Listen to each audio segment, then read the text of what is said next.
বিজেপিত যিসকলে কষ্ট কৰি আজি এই অৱস্থালৈ আনিলে, চৰকাৰ কৰিলে, দুটা টাৰ্ম 10 বছৰ তেওঁলোকে চৰকাৰ চলালে, যিসকলৰ অশেষ কষ্ট আছিল তেওঁলোক এতিয়া অৱহেলিত।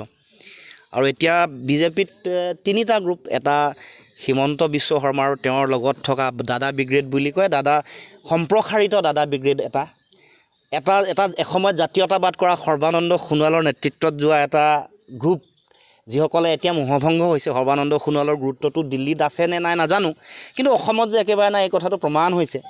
আৰু পুৰণা যিসকলে একেবাৰে নিষ্ঠা সততাৰে মানে তেওঁলোকে বেগ লৈ ঘূৰি ছেকেণ্ড ক্লাছ ট্ৰেইনত ঘূৰি সংগঠন কৰিছে, তেওঁলোক আটাইতকৈ বেছি অৱহেলিত।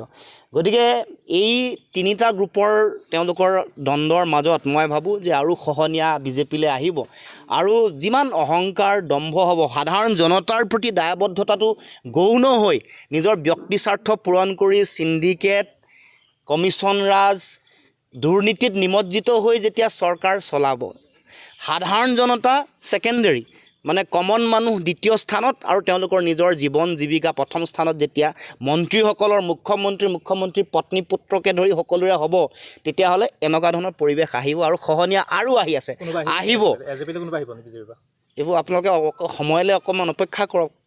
অহাটোতো তেওঁলোকৰ বিজেপিৰ যিটো খহনীয়া, এইটো আপোনালোকে চাই থাকক।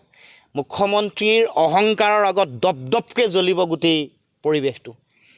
ইমান অহংকাৰ আৰু ইমান গণতন্ত্ৰ, সাংবিধানিক ব্যৱস্থাক বুঢ়া আঙুলি দেখুৱাই কাম কাজ কৰা আৰম্ভ কৰিছে, এইটো কেতিয়াও গণতন্ত্ৰত কেতিয়াও শোভা নাপায়।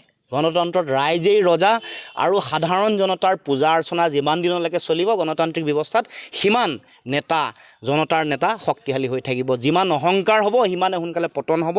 সেই কথা উপলব্ধি কৰা দৰকাৰ আৰু লাহে লাহে তেওঁলোকে এই পৰিৱেশ দেখিবলৈ পাইছে।